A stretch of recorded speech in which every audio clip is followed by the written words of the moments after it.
Welcome to our special night for our April 21st, 2021 City of Kalamazoo Planning Commission meeting. If I will call this meeting to order, if we can have our roll call, please. Chambers.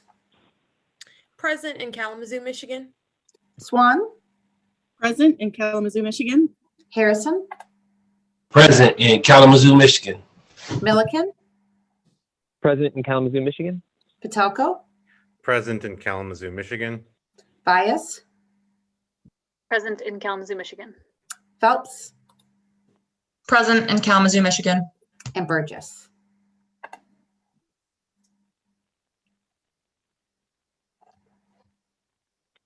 You're on mute. I see that you're here. So I'll mark you as present. There we go. Present in Kalamazoo. There he is.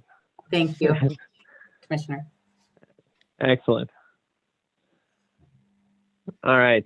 So we have an agenda before us. Are there any changes to the agenda? There are none. Okay. Can I get a motion to approve the agenda as given to us? I move to approve the agenda as presented. Support. Move by Bias, support by Patelko. All in favor of the motion? Aye. Say aye or raise your hand. Any opposed? Let's see. Yay or raise your hand. All right, great. So we have two sets of minutes tonight because we had our March regular meeting and then we had the special meeting a little earlier this month, the training session. So we'll start with the meeting minutes from March 4th. Do we have any comments or questions or concerns with the March 4th meeting minutes? If not, can I get a motion to approve the March 4th minutes of our regular Planning Commission meeting? I move to approve the March 4th meeting minutes. Support. Motion by Bias, support by Chambers. All in favor of the motion, say aye or raise your hand. Aye. Any opposed? Okay. Now moving on to the special meeting minutes from April 7th. This was our training session. Were there any comments or concerns or questions about these minutes?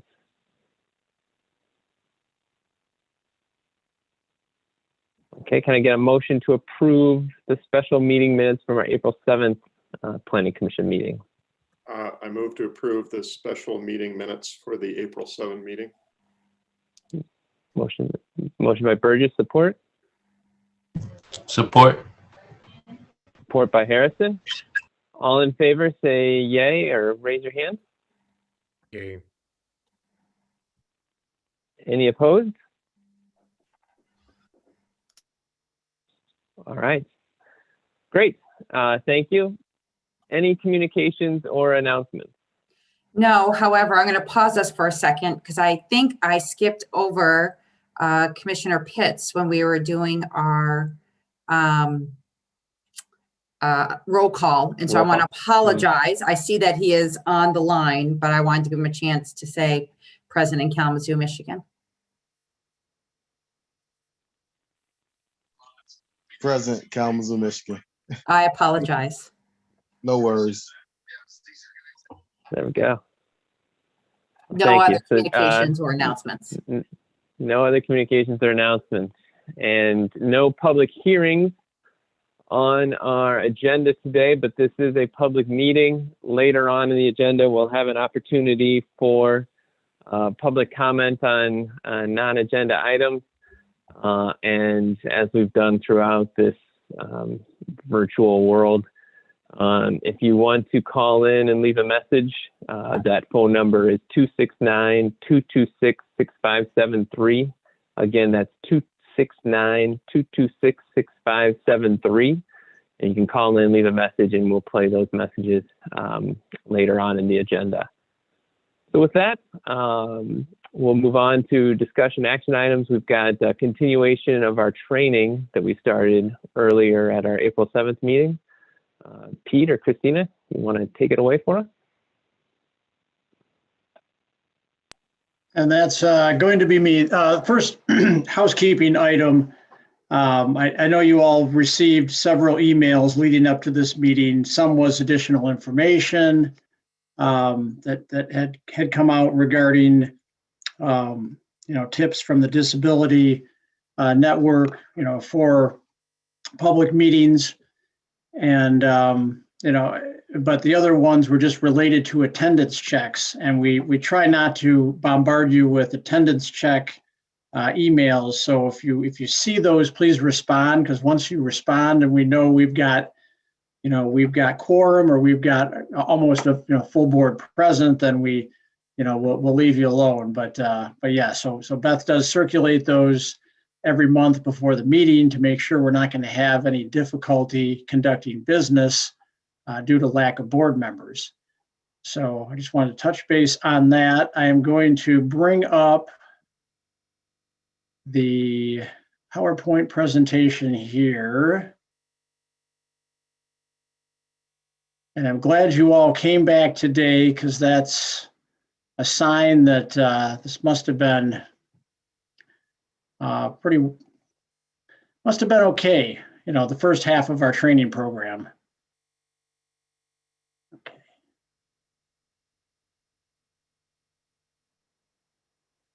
All right. Can everyone see that? Oh, what happened there? There we go. Okay, so as you saw in the agenda, we're kind of backing up. I'm not exactly picking up where we left off on April 7th, but that's to make sure that we cement some of this information so that it's a little clearer, rather than I know we went through a lot of between what Attorney Clyde Robinson went through with the Roberts Rules, and City Planner Christina Anderson mentioned about all the guiding documents that we use, when evaluating land use decisions, and then me leading into roles and responsibilities and the types of requests that come before the Planning Commission. That was a lot of information to sit through, and I totally understand that. So, what I want to do with this first slide here, you can see as far as the types of land use decisions that the Planning Commission deals with. The first three that are highlighted are the most common that come before the board. The rezonings, especially, and what you typically see is one or two properties at a time. Those are usually property owner driven rezonings, but sometimes we do have large scale rezonings, which are city initiated. So this is an example of the north side and a larger scale city initiated rezoning that the staff is working on right now. And you can see how many parcels are shown in gray there. So, so sometimes it's. Pete, I'm sorry to interrupt, and maybe someone else can, maybe I'm the only person, but I can't see your screen. I just see the file share. So you might need to reshare so your PowerPoint shows. There we go. Aha. Okay. Everybody, okay, you can see it now. Yeah, that's better. Okay. Well, thank you for mentioning that. It looked like everything was working fine on my end. So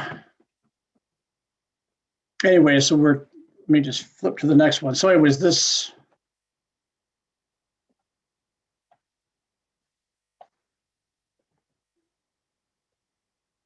There we go. Now it's working. Okay.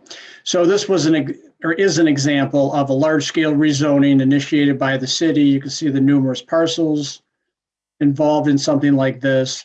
But you have, either kind of one or the other. Either it's a larger scale rezoning, or it's one, maybe two parcels, for an area that needs to be looked at to evaluate whether a rezoning is appropriate. So those come in two sizes, text amendments. Text amendments can also vary. Those are city initiated text amendments. Citizens can bring ideas forward, but as far as formulating the text that would be put forth for amending the zoning ordinance, that would come through the city staff. And examples of that would be May of 2019 was when we adopted the Natural Features Protection Overlay Ordinance. So that not only had that actually had the text amendment portion, and then it impacted our zoning map as well with the application of that overlay district. We had the May 2020 adult use marijuana regulations that were adopted. That's an example of a text amendment. And then in November of 2020, we adopted the new zone districts downtown. So you had text amendments as well as a zoning map update for the downtown 1, downtown 2, downtown 3 zone districts, as well as some rezonings that occurred of the outlying areas. So, those are the type of text amendments we get. Many of them are going to come with some element of a zoning change or rezoning as well.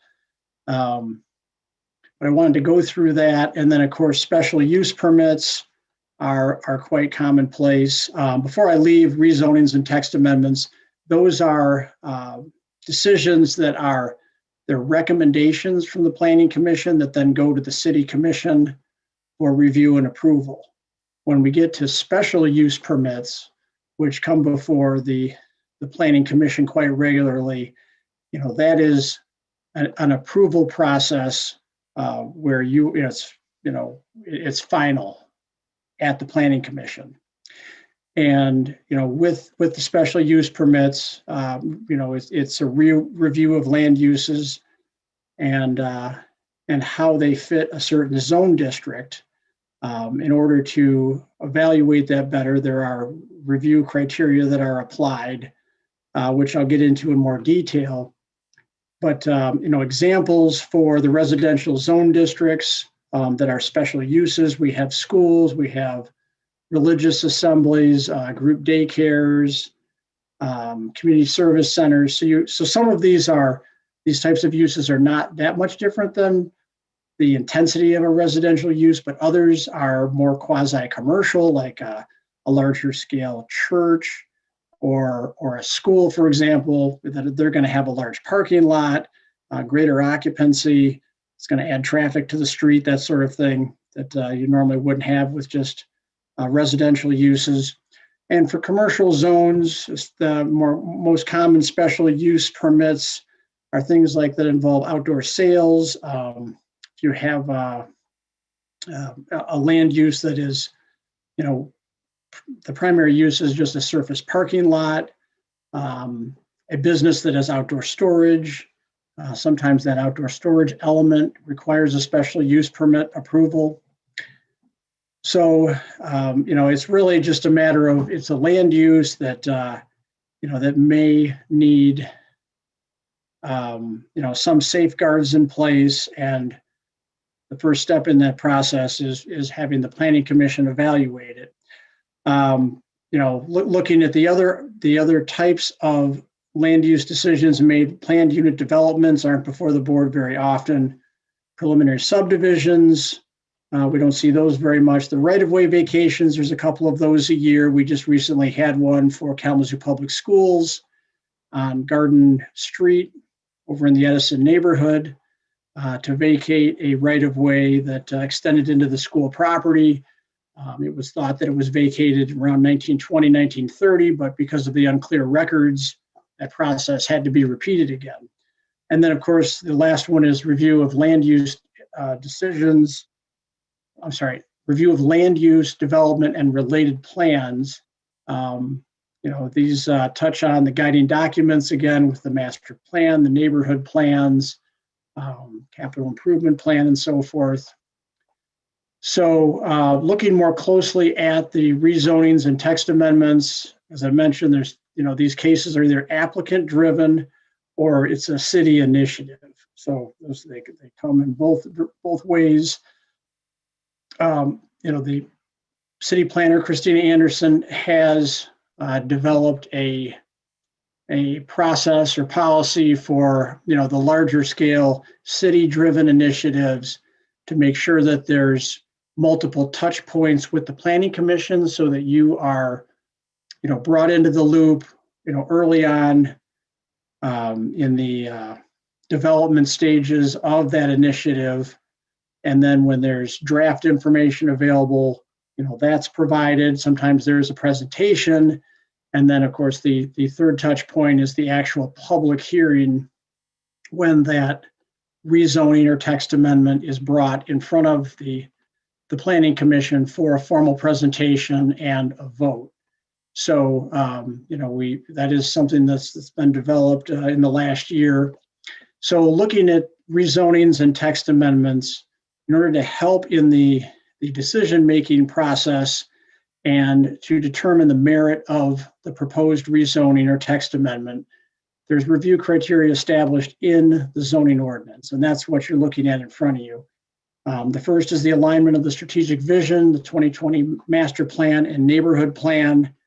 How does that fit with the rezoning proposed, for example?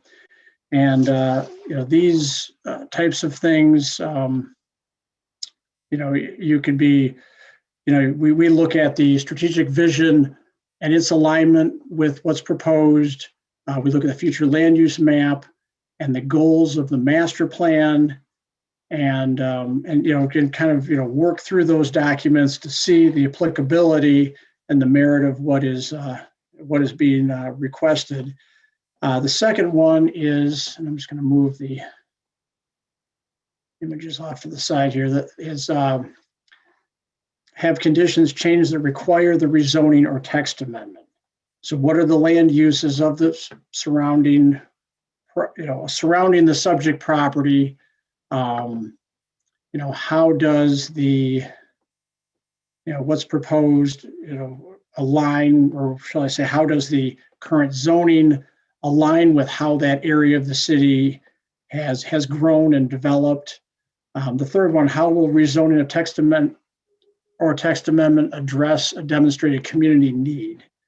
And this could be something like a rezoning that to bring about more neighborhood commercially zoned property for commercial businesses that could serve adjacent residential areas. That would be a demonstrated community need. Will the rezoning be compatible with adjacent, existing, and future land uses? So what is proposed fit the area or the neighborhood? And then 5, will the rezoning or text amendment result in a logical and orderly development pattern? Well, that's kind of a sink or swim question. It's not going to make it past the Planning Commission if it's not going to bring about a logical and orderly development in the city. So those are the criteria that you're looking at for the rezoning or a text amendment. And then for the special use permit, it's a much longer list of review criteria. And I just, I'm not going to read all of these, but for example, will the proposed special use, this is the first one, will the proposed special use be appropriate for the location and compatible with the character of the surrounding land uses and uses permitted in the zone district? So, for something like that, you'd say to yourself, okay, so what do I do to figure that out? Well, in the ordinance, we have a table that lists all the land uses permitted in that zone district. So you could glance at the ordinance, and then as far as character of the surrounding area, you could drive by the property and see what sort of land uses are located adjacent to the subject property, across the street from the subject property, behind the subject property. So, these are just very thought-provoking criteria. And we've got comments in here about a visual impact, parking and loading, noise, odor, other basically, will there be some sort of nuisance factors created by what is proposed? Will there be screening from the adjacent land uses that may be of a lesser intensity?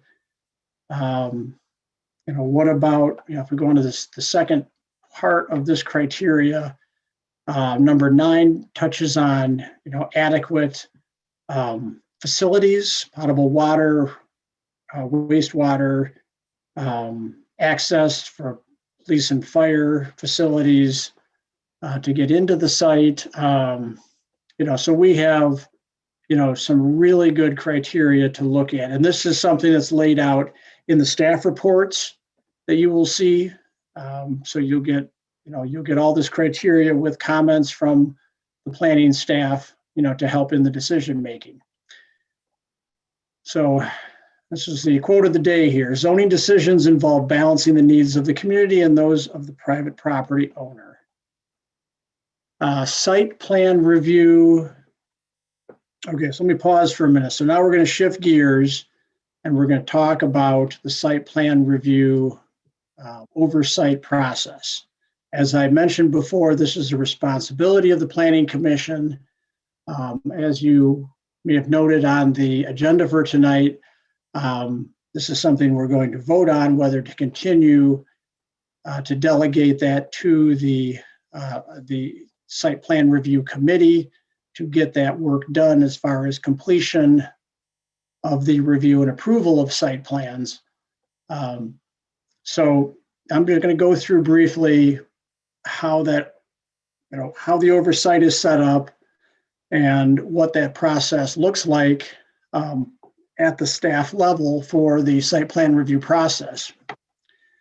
So to begin with, as it indicates here, it is a composition of city staff. So city staff from multiple departments, multiple disciplines.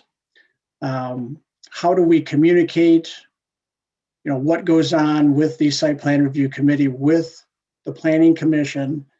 That is via monthly updates. There's a spreadsheet, which looks like this. So we have a spreadsheet that goes through what projects are in the hopper, so to speak. And so we have the address, the description, the applicant. We've got pre-application received, all the way through, submittal of the site plan and meeting dates, what other levels of review. So in column L, we've got design review. So that would be if there's any special reviews it needs to go through, like natural features protection, or if it's in an area where it requires our historic district, for example, where it needs that sort of review, or our Southtown area where there's design standards. So if there's anything unique that goes into that. So anyways, this is an example of what you will see on a monthly basis. The third item down talks about the website that has the current site plan that have been put up that are under review, and that's what this is here, the active site plan web page. So this is open to the public. So every time we get an actual site plan in and it starts the review process, it goes up here on the active site plan page. So it is visible for folks to access and look at and make comment on. So the last item to mention is the planning commissioners are welcome to attend a site plan review meeting if they want to see how that process works. Again, the planning commission is delegating this responsibility to the site plan review committee. So we want to make sure that, what goes on is a known quantity. So if you want to see what goes on behind the scenes, you're always welcome to join, just like Christina or I know, and we can coordinate that. So what type of projects require site plan review? All projects require site plan review except the following. And this is just, it's a short list of items here. So obviously 1 and 2 family dwellings. If it's in a mobile home park, it's placement of a mobile home.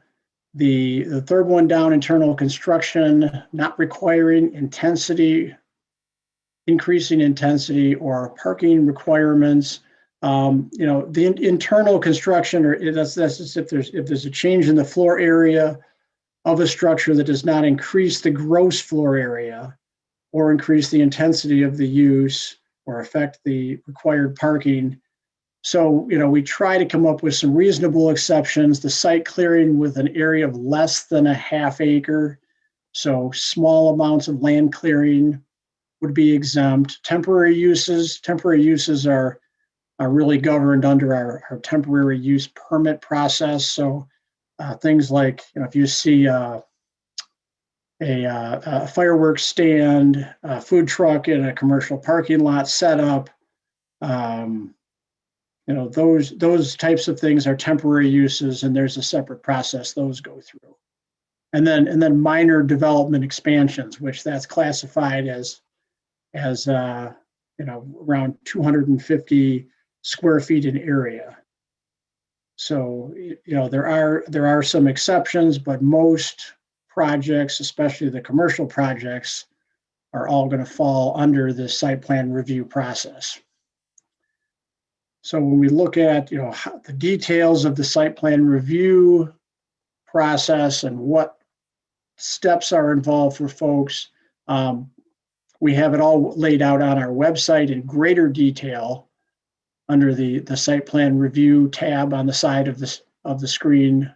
If you look at the community planning and economic development webpage, but this is just a thumbnail here. So after they submit their pre-application paperwork, a meeting is scheduled with staff to go over the base concept of the plan and what they would like to do. And then after getting that initial feedback from staff, the applicant puts together the site plan. The site plan is then submitted. There's a 3 to 4 week period in which the various staff is reviewing that, whether it's including the engineering folks, the planning staff, the building and trades staff. And then once that's done, those review comments are provided to the applicant before the meeting. There's then the site plan review meeting, and summary comments are provided after that meeting. So there's a high level of communication to make sure that they're not just hearing something, they're getting it in writing from us, so that when they make their changes to the site plan, which in many cases involves at substantial cost for some of these bigger projects, there's no, it's just a clear line of communication, to avoid any missteps. And then when they submit the revised site plan, there's a much shorter review window of 5 to 10 days to turn that around. And then once the final site plan approval is issued, then they can go forth and get their building permit and start their land clearing. But prior to that, there's no development activity can take place until they've got that site plan approval process done. And then who is part of the site plan review committee? So this lays out very clearly, that we've got planning staff, we've got the building official, we have engineers from the public services department for water, stormwater, sanitary. We've got an environmental programs person. So if there's any issues with endangered species or something really unique that we may run into, we've had certain native plantings. We've had rare species like the spotted box turtle that have come up on various sites. So anyways, variety of things come up on under the environmental programs manager. And then, of course, we have traffic, and then we have the fire marshal. So it's a very broad group of city staff from various disciplines that's put together to really manage the site plan review process in a very efficient way. And this could be everything from the exchange building downtown to to a small apartment building on the outskirts of the city, or a hotel. Just these projects come in all shapes and sizes. So with that being said, I wanted to, again, note we circulated those tips about from the Disability Network for these types of meetings, and also that the meeting coming up on, May 6th, would be our next regular meeting. We do not have any applications in the hopper, so we are looking to and are going to cancel that meeting. Has City Commissioner Urban joined us? It does not look like it.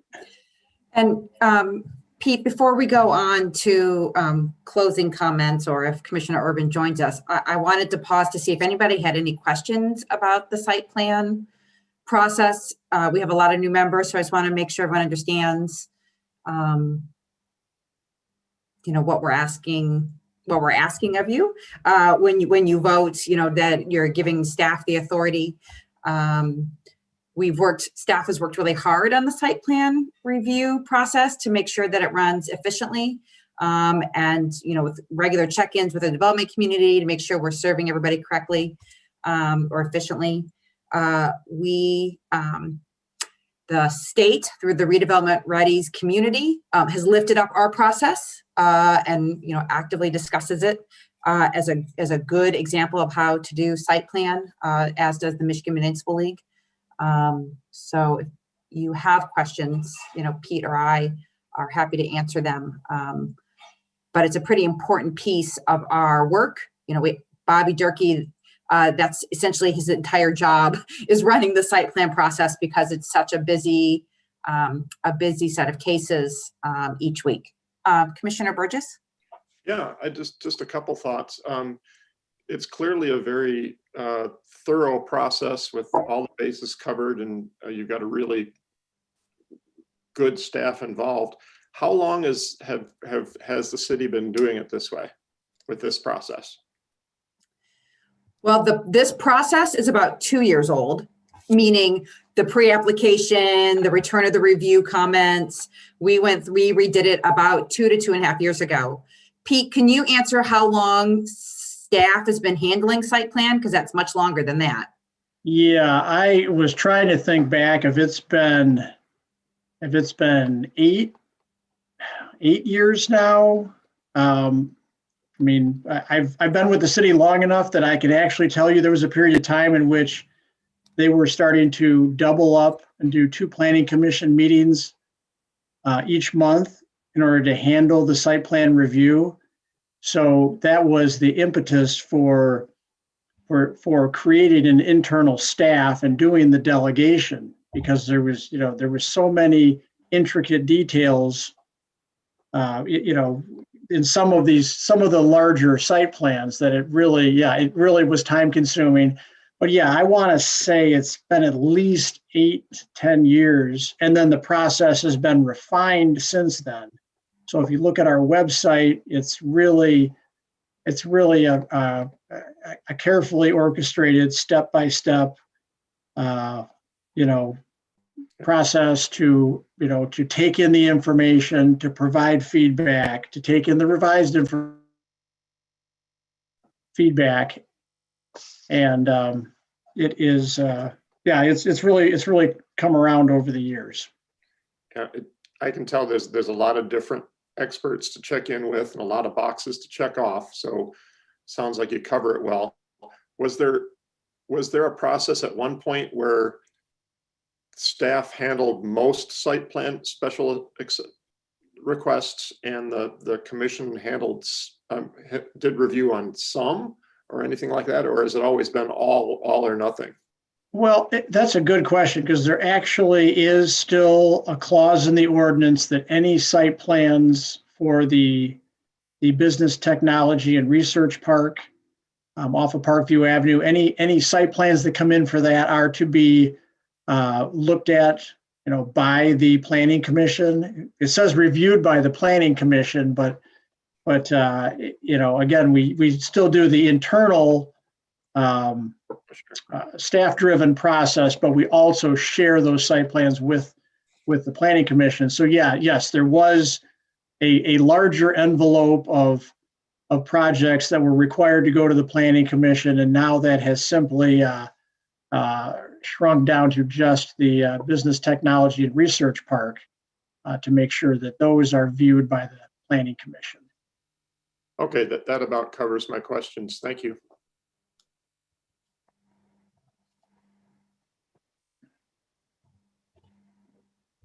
That's all. I wanted to pause real quickly just to make sure that we had, everything was clear as it relates to site plan, since it's new to so many people. Just from my perspective as a planning commissioner, it's been very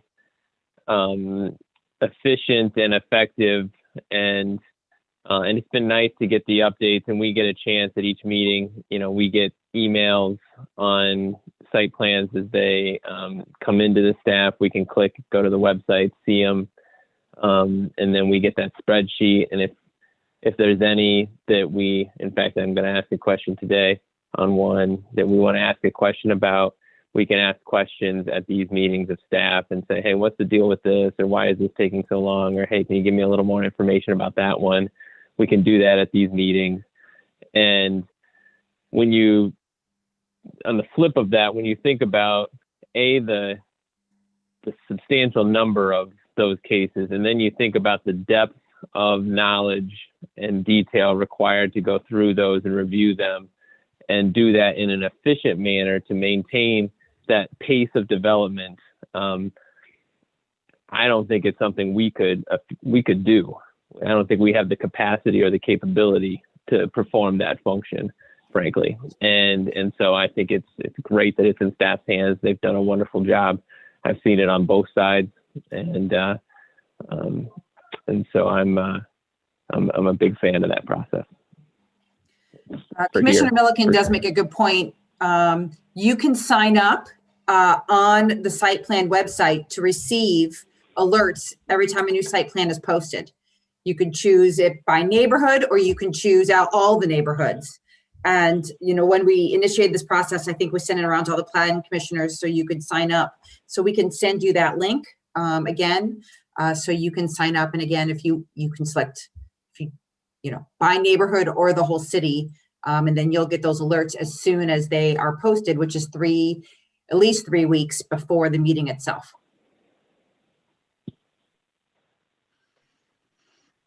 I just have a quick question. Have any of the other commissioners been through the site planning process before? I know I have with work, so I'm understanding everything that's going on, but I was just wondering if anybody else has been through that, because it might be a good learning opportunity to at least sit through one of them, because they are very interesting. That's a great point. Yeah, I have not through work, but I will agree that it's helpful to sit through one or two of them just to understand what the process is like. So I guess for the rest of the commissioners, when you do get a chance to sign up for the alerts, that would be a good time to find, one or two or three to sit in on and understand how the process works.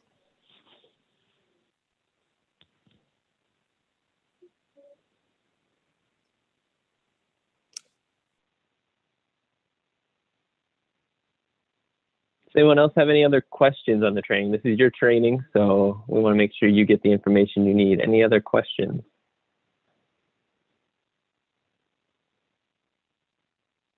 And speak up, because I'm getting a lot of frozen on my screen, so I can't tell if there's waving hands or motion happening.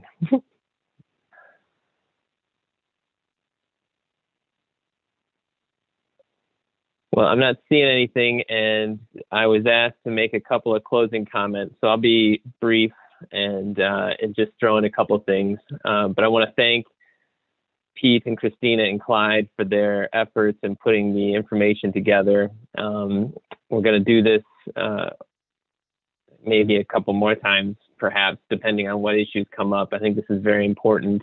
And as I said last time, we're going to have to hit the ground running here pretty quick. And I think I'll probably take advantage of my swan song year here and throw in a couple tidbits as the year goes through, as I observe things at the end of meetings, just to pass them along. But a couple tips now as you're going through, for all of us, frankly. Ask questions. Don't be afraid. Don't be shy. Ask questions before the meeting, during the meeting. We want to have discussion. When we wrap up the public hearing, we make a motion to start discussion, but that doesn't mean we have to immediately state, this is how I'm voting, or we don't go directly to a vote. We just do a motion to start discussion. So let's have questions, let's have discussion. And when we have that discussion, it's okay to disagree. We don't have to have unanimous decisions. We have a diverse board that's supposed to be representative of the community. As a result, we're not going to always agree. We should remain civil, and we always have, but there's no requirement that you vote consistently every time and with everybody. Do your research, get your packet, look at the sites. When you do that and you come in, it's impossible not to have some lean on what you're thinking, but always keep an open mind and make sure that your decision is based not only on that research, but particularly on what you hear on the record, the input from staff, the presentation from the applicants, the feedback from the public, and the discussion amongst the board. That's critical. And so make sure you're open to all that information when you come in and you're not locked in a position at the start of the meeting. Be guided by the ordinance. The classic example of this is always a denial of, someone denies a fast food restaurant because they're concerned about the obesity epidemic. That's all well and good, but that's not a reason for denial if that's not stated in the zoning ordinance, right? So we need to guide our decisions based on the standards that are in the zoning ordinance, like Pete talked about earlier. In a sense, it makes our job easier, right? Because it gives us some guide rails within which we need to operate. And if there's something that concerns the community or concerns us, but it's not within those guide rails, that's not something we make our decision based on. We got to stay within those standards in the ordinance. So kind of helps frame our decision making, which can be helpful in some cases. And finally, be prepared. Tonight, pretty easy meeting. Sounds like next week, pretty easy meeting. They're not all going to be like this. We've got some zoning ordinance amendments coming up, and those are going to require some work. We've got rezonings where you've got a couple dozen parcels being rezoned. We got zoning ordinance amendments, a couple dozen pages of the ordinance being rewritten.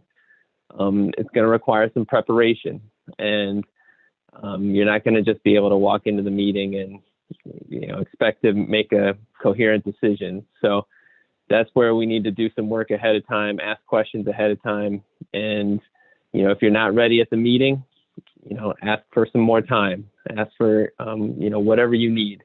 We need to make sure we're in the best position to make the recommendation that we feel is right. This is a volunteer position, but it's a serious one and it has some real implications for the community. So that's just some tips.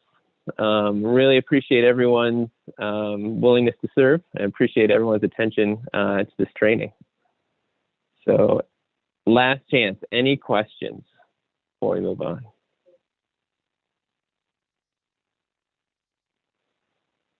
All right. Well, with that, we'll move on to our vote on the delegating of the site plan review to the site plan review committee. I think, well, Pete, Christina, you want to give any sort of introduction to this? No, I don't think we need to say too much more. Right. We just talked about it. Every year we ask you to kind of reauthorize staff to continue this. And this is this year, this is the time. We try and do it at the annual meeting. Last year, I think it was in August by the time we actually got around to meeting because of the pandemic. But, we try and do it at the annual meeting every year. So we just need a motion to delegate site plan review to the site plan review committee for the next year. All right. So, we'll take a motion and then we'll have discussion on the motion after that. So can I have a motion to delegate the site plan review process to the site plan review committee? So moved. Motion by Phelps. Do we have support? Support. Support. Or Lots of support. We'll take support by Chambers, I think. I saw that microphone go off first. All right, any discussion on the motion? Any questions?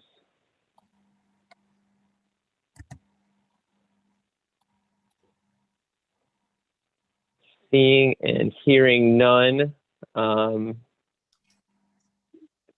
Is this a roll call vote or can we just voice vote this?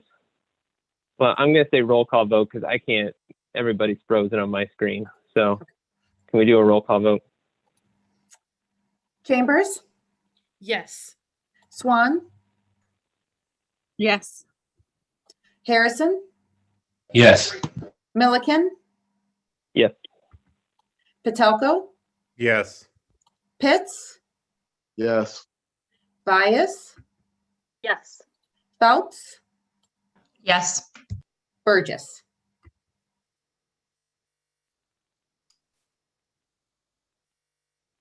I'm sorry, Commissioner Burgess? Yes. Thank you. Thanks. Motion passes. Excellent. Thank you. All right, everybody's favorite time, voting on commission officers. So typically we, Staff wanna lead we this? seek nominations, right? Yep. So you can nominate yourself, you can nominate someone else. There are 3 positions we are looking for: chair, vice chair, and secretary. But secretary doesn't really do anything regularly during the meeting. Chair and vice chair, chair runs the meetings, vice chair will run the meetings in absence of the chair. We have the book, which some people follow more carefully than others, but it lays out exactly what the, what to say and when to say it. So, we have a guide if you want to follow it exactly, or you can, when you get a little more confidence, you can wing it a little. So with that, why don't we start with chair? Do we have any nominations for Planning Commission chair? I nominate Greg. Greg. Okay, so we have 2 nominations for Greg. Greg Milliken. Any others?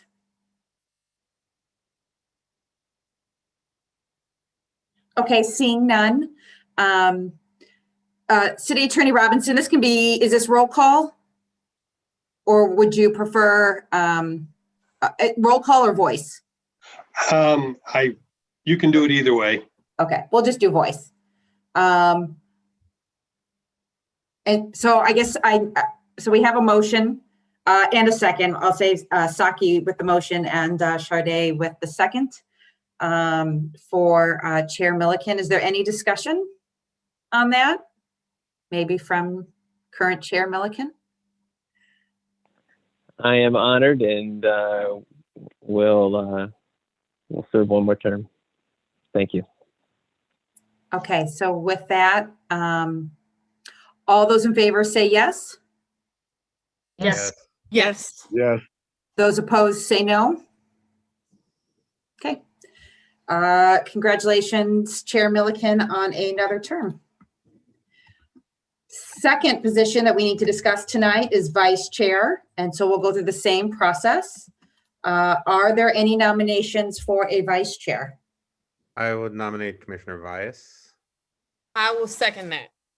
Okay, so we have a nomination by Commissioner Patelko for Commissioner Vias, which was seconded by Chambers. Any others?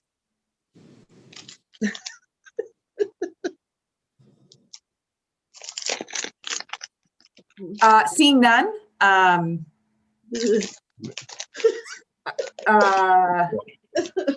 guess we'll take a, well, I guess Commissioner Vias, would you like to, are you willing to accept that nomination? Yes, I accept the nomination. Thanks. Thanks, Brian. Okay, then we will, following that motion by Commissioners Patelko and Chambers, we'll do a voice vote. All those in favor say yes. Yes. Yes. Yes. All those opposed say no. Congratulations, Vice Chair Bias. Okay. The third position and the last one of the evening is Secretary. Do we have any nominations for Plan Commission or Secretary? I nominate Brian. Second. Okay, any other nominations? Okay, Commissioner Patelko, are you willing to accept that nomination? Sure. I understand I don't have to do anything, so. I mean, there could be a meeting where both chair and vice chair are absent, in which case you would have All to, right. you'd have to take one and run the meeting. I can do that. Okay. Okay, so with that, all of those in favor of the nomination say yes. Yes. Yes. Yes. Yeah. Those opposed say no. Great, that passes. So for the next year, the executive, or the, I don't know what you call them, it's chair, vice chair, and secretary, Commissioner Milliken, Commissioner Vias, and Commissioner Patelko. Congratulations and thank you. Well, thank you all. It's going to be an exciting year one way or the other. So I'm excited. This will be great. And I appreciate you guys trusting me with this. So with that, I think we're ready for the city planners report. Sure. So I have a brief presentation tonight, but I know at least Chair Milliken mentioned some site plan comments. Did you want to do that under this space, or do you want to do it under commissioner comments? You're on mute. Thanks. Sorry. Saving you all from a barking dog. I saw the site plan came in for the Consumers Credit Union at Oakland and Parkview. What's the status of that project, kind of general time frame that's anticipated on that? Absolutely. So it did come in and it was posted, and then it has been officially delayed in its hearing because it requires NFP. They would like to request a variance from the Natural Features Protection Ordinance. And I don't have the exact details in front of me of which variances they're requesting. I know one of them has to do with a dumpster location. And Pete, what is the other variance? Tree Yes, root, thank you. tree canopy, right? So the first is the dumpster location, which encroaches into a slope area. And the second is there's a corner of the parking lot that goes into a critical root zone. So there's a minor encroachment there. So it's actually two natural features protection variances that will be needed. So that is set to go before the Natural Features Protection Review Board April 27th. And how the process works is they then provide a recommendation to the Zoning Board of Appeals. The Zoning Board of Appeals actually grants those variances. So they have to go to the NFP board, then they'll go to the Zoning Board of Appeals on May 13th. And then after that, if everything gets approved, they can proceed with site plan review. Right. So they were, that was caught pretty early. You know, we like to catch it as early as possible. But so it was posted, it was shared. So those of you who, have the Oakland Winchell neighborhood selected for site plans got the notice. that it was up, and then it has been, I think it's still posted, but it's officially, the review at site plan level has been delayed while it seeks zoning approvals. Okay, so Thank you. was that your only site plan question? Great. Okay, so so Pete mentioned earlier that this year we have adjusted our process to make sure that the plan commissioners are hearing more about projects and engagement opportunities prior to a case coming to you. As Chair Milliken mentioned, there are a lot of big cases that sometimes come to this board that require a lot of review. They've all had a process associated with them, but sometimes, often, you may not see it before then. And so we've instituted a new process where each case gets at least 3 touches before this board. And to make sure that everyone is in the loop of what's been going on with the engagement. Are there any drafts? Are there any issues? And I have 2 tonight that I'm going to talk about. The first is the north side zoning. And the second one is going to be an update on NFP. So I'm going to share my screen real quick. Commissioner Phelps, some of this is going to be a repeat for you since you attended the meeting last week, so you heard some of it. Can you see my screen? Great. Okay, so I am going to skip this for a minute and come back to it. I'm going to talk about what the area is first. So the area that we are talking about for the rezoning, and Pete showed part of it in his slide earlier. This is the east end of the north side neighborhood. It's about 80 parcels, and they are all but 2 are zoned manufacturing, and they in that kind of, I guess I need to do it on this one. It's south of Patterson, west of Walbridge, north of North, and east of Edwards for sure, kind of east of these railroad tracks that exist right here, is a primary area that we've been talking about. This is an area that is zoned manufacturing. Manufacturing is not the representative use of the area. It's actually, a mix between some single-family homes that are both owner-occupied and rental, vacant lots, and a scattering of active commercial and some intensive commercial businesses. And so this is the second larger rezoning effort that's been done on the north side. The first one was done back in 2019. This is kind of a continuation of that, right? It's a understanding that the zoning that's in this area does not meet with the community vision. It is quite narrow in what it allows. And so that limits the neighborhood's ability to meet its goals that relate back to zoning that they noted in their neighborhood plan. And those include supporting the housing that exists today, as well as encouraging new housing opportunities. And the second goal or strategy was supporting resident-owned businesses, particularly those by African Americans and low-income residents. And so the goal is to put a zoning in place that allows flexibility, supports buildings that would be the right character and size for the area. The second bit that has been added here are these 2 parcels here.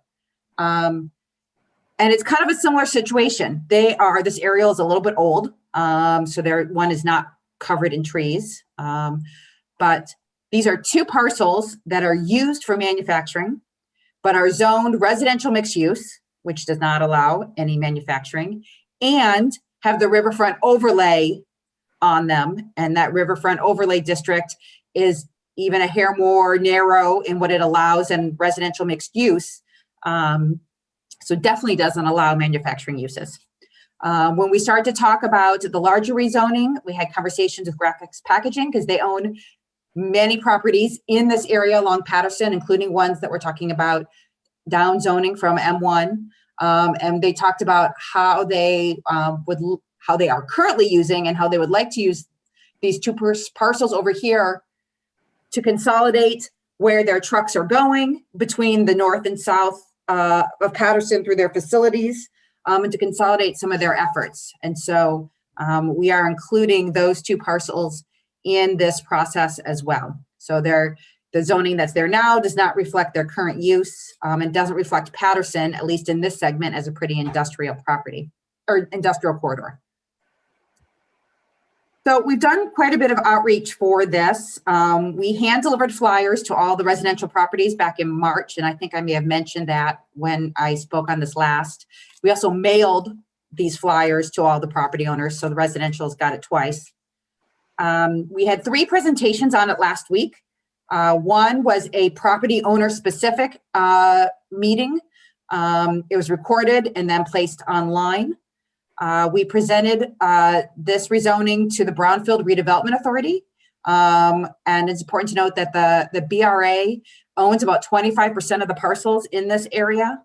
And so we presented this work to them, and they continue to be supportive of this effort. We also did a presentation to the Northside Cultural Business District Authority, which is a corridor improvement authority that its northern boundary is right along here, right? It touches kind of the area where we're zoning. So we wanted to make sure that we were informing them of what's going on and give them the opportunity to ask questions. Moving forward, and we have copies of the presentations online, and we also have maps online for people to look at and maps online for people to pin on the map. A separate question, but one like what would be their number one street or intersection that they would like to be improved in this area as we start to prioritize improvements in our capital improvement plan. And so that's available online. Moving forward, we are going to be at the May meeting of the Northside Association of Community Development, NACD. There are lots of fingers crossed for a plan to be in person outside. So we're hoping that that is the case for that meeting. And then the goal is to bring this to Planning Commission on June 3rd.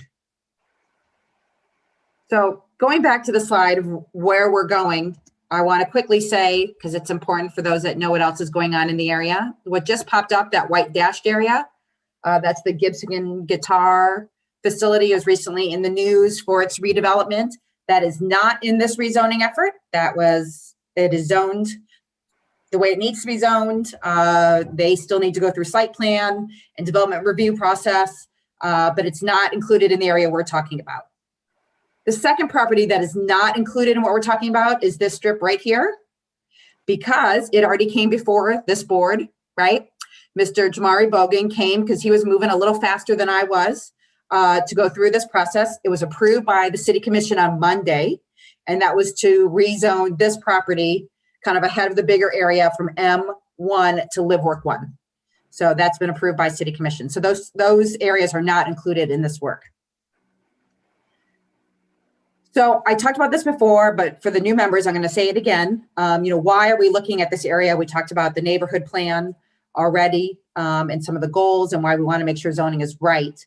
But if we look at the 2 districts specifically that we're zoning away from, or would like to zone away from, manufacturing allows manufacturing and commercial uses. That's what that district is. It does not allow new or expansion of residential units. It really is better suited for large lots and large blocks and streets, which as you get away from Patterson and into the neighborhood, that's not the pattern that's there. Some of the streets in the area are quite narrow and are not suited for truck traffic, certainly. Manufacturing does not reflect, and I mentioned this, the existing uses, the existing buildings, the streets, or the future vision for the area. And it opens the door for manufacturing to move into the neighborhood, which is something that we have heard from residents is not of interest.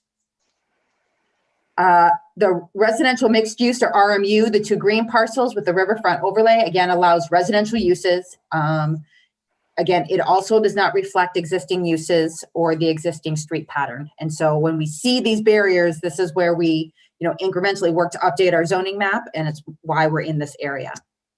So what does that mean? What are we looking at from the future or moving to in the future?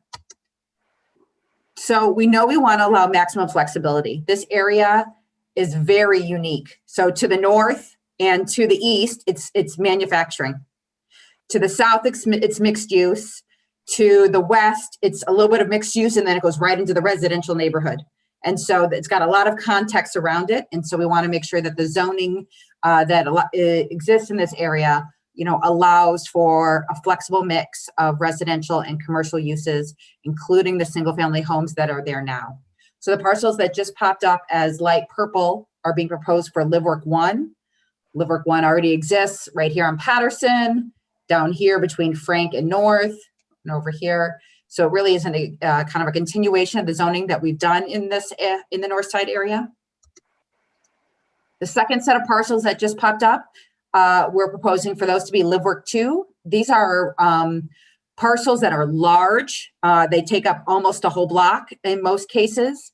They're the ones that have existing commercial intensive uses. And Live Work 2 attempts to bridge the gap between areas that are industrial or super intense downtown with a lower intensity neighborhood. And so Live Work 2 was selected for those areas. And then on the 2 parcels that are currently RMU, proposing for those to be mixed use, to keep to move as much of the intense development to the east side of Walbridge when it is south of Patterson. So one of the things that we as a city are trying to be more mindful of is that when we are talking about changing land use patterns in an area or rezoning to encourage land use patterns in an area, that we also have conversations on streets and what areas are prioritized for needing improvement, either because they are the route that everyone in the neighborhood takes, it's the route to the school, the church, etc. And so we are constantly asking those questions as we move along, so we can put those into our capital improvements plan, because that's a 5-year plan, 5-year plan plus, because things often shift. And so we want to make sure that we're putting those in and being mindful for the future to make sure that we're tying land use and transportation. So next steps for this project, again, in May, will be at NECD. It'll be before this board on June 3rd. And there's opportunities through the engagement hotline, email, and online. The feedback we have received so far has been, as it relates to the zoning, has been positive.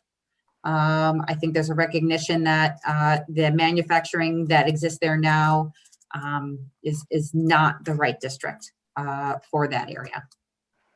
So everything we've heard so far has been positive. Any questions on that project?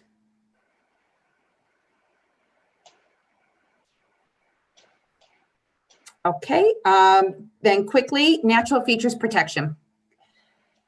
So natural features protection phase 2 has spent the last, since it was last discussed in front of the Plan Commission last fall, has spent time, going back over its data for creating the NFP map, the expansion of the map, as well as looking at text amendments to respond to both this board and citizen comments about how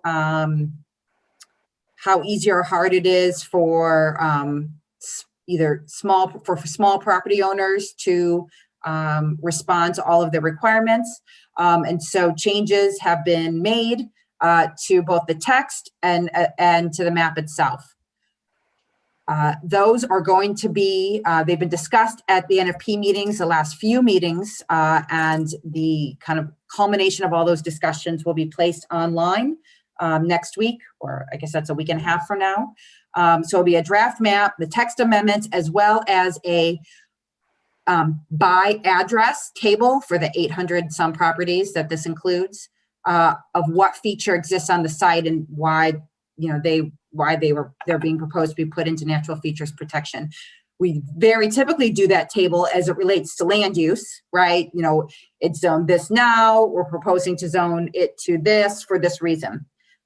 This was a little larger of a table to put together, but I think being able to go through each parcel will not only be helpful to property owners, but also to this board to understand what parameters were there and why things were being put in.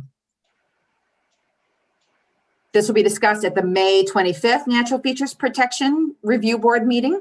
There'll be public comment, and I presume at the end of that meeting, they plan to move this to Plan Commission because notice will need to be made if they're coming in July, in June. We're trying to do notice earlier, not only because it was discussed at this board that notice needs to be done a little bit earlier for these large rezonings, but also because Jamie McCarthy, who's the staff leading this, is setting up a town hall meeting, office hours for discussion, plus the NFP review board meeting in June, and wants to be able to get that out in the notice letter for all of those activities that are happening leading up to the July 1 public hearing. Jamie will be here in June to do a lengthy presentation on exactly what's been changed. You know, I don't think we'll do the presentation that you've seen before, which is what's NFP, why we created it. It'll just be, you know, here are the proposed text amendment changes. Here's why these exist. Here's the map. Here's what was added, and here's why what's added, to be able to answer all of your questions and start to dissect it. And that will be, you know, to set you up, and we'll try and get you the draft of the text in your packet ahead of time, so you have more time to review it. So June will be a series of engagement activities, and then bringing it to this board July 1 for review. And so that's the schedule for this. And if there's any changes, Jamie will alert you when she comes in June for that meeting. Does anybody have any questions on that? No questions, but I'll follow up with a comment. That's a great example of where some homework's going to be really important, especially for new members, where you may be using the acronym NFP and everyone's like, what? What's NFP? And, you know, I think you're right on. Jamie doesn't need to come in and give a presentation about what is MFP and, you know, the same thing that she's done, you know, a couple times before.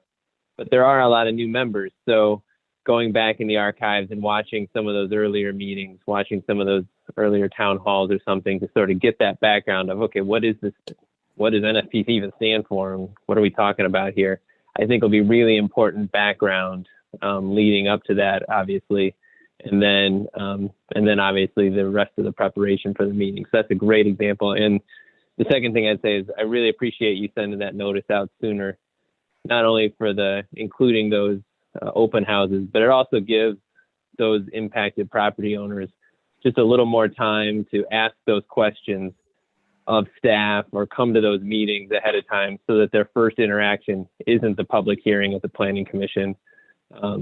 So I guess I appreciate that. I think the rest of the commission probably does too. So thank you. And that is all I have for the city planner report.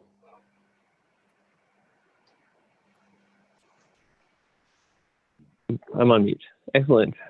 Any other questions? If not, are there any public comments this evening? There are no public comments at this time. Thank you. And does not look like there's a city commissioner this evening. So we'll go right to planning commissioner comments. Does any planning commissioners have any comments this evening? So for the new members, this is where we don't necessarily go around the table. I don't call on people. It's just your chance to say anything or ask any additional comments or ask any additional questions or any comments. Hopefully not on the agenda. If it's on the agenda, it probably should have been said earlier when that item came up. But this is other germane things not on the agenda. Real quick, Commissioner Milliken, I wanted to see if I could reach out and perhaps get that book from you that has all the details about what running the chair position looks like, just for future possibilities in education, just in understanding too. So I look forward to just connecting with you offline just to see if you can share that publication. I'd be happy to. The other thing, Chair Milliken, that city would love to hear during this time is if any of the city commissioners do attend any trainings, which sounds formal, but if you go to, if you hear a speaker, if you read a great article online that's related to planning, this would be a great time to share it if you think about it. Again, we are a redevelopment ready community. And so training of our boards and the opportunity not to share what you know is very important. And so if you listen to other board meetings, you may hear either staff prompt or just kind of remind if you do read a great book, attend a training, a lecture, something interesting that you read about another community, now would be a great time to share it for discussion. And it would make MEDC happy. Pete, would you be able to send around the PowerPoint that you presented to us? I think there were a lot of great examples of questions that we can be asking and just things to consider when we're reviewing plans. And you outlined them really nicely. It would be great to have a copy of those if you don't mind. Sure, I can do that. Thanks. I have a question, since we're going to be discussing some north side parcels in the coming months. Just out of curiosity, do we have any commissioners who are from the north side neighborhood? Okay. All right. I just wasn't sure. Thanks. You're welcome. How you doing?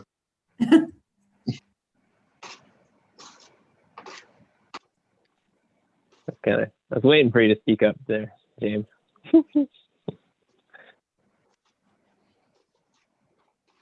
I guess I will jump in. I do have just a couple comments because I represent the county as well. And I just wanted to let everybody know we do have an election on May the 4th. Make sure that you guys go out and vote. That's going to be for K-RISA. That's a special election.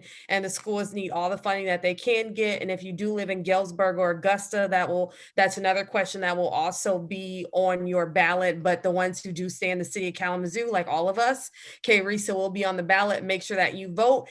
And if you have your absentee ballot, make sure that you turn it in so that we can help our city workers move forward to get those all counted for. And don't forget to vote. And also, the county's ID program is up and running. If you know anybody that needs a county ID to help them until they can get a state ID, send them over to Kalamazoo County ID. Our county building right now is closed because of COVID, so they will have to schedule an appointment on the Kalamazoo County website under the clerk for a county ID. We do county IDs Monday through Friday. So if you know anybody, share that information. Thank you. Great example of a commissioner comment. Any other planning commissioner comments? Yeah, because I would like to say to Chair Greg, congratulations, and Vice Chair, congratulations to you guys. And you've always done a great job. Appreciate working with you. And plus to all of the new commissioners, I want to say hello. My name is James Pitts, and it's good to put faces and names together. So look forward to working with you guys. All right. Well, thank you for that. Any other commissioner comments?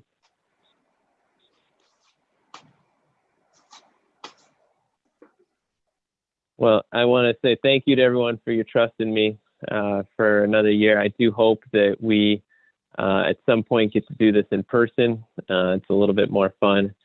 I want to reiterate and welcome everyone, the new members to the commission.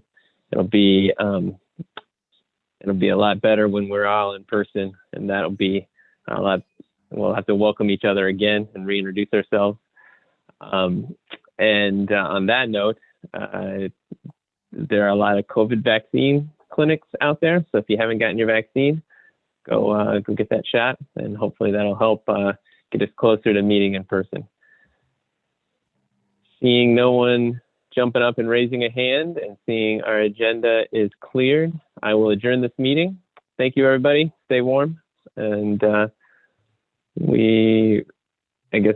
hang on one sec. Is our May meeting canceled?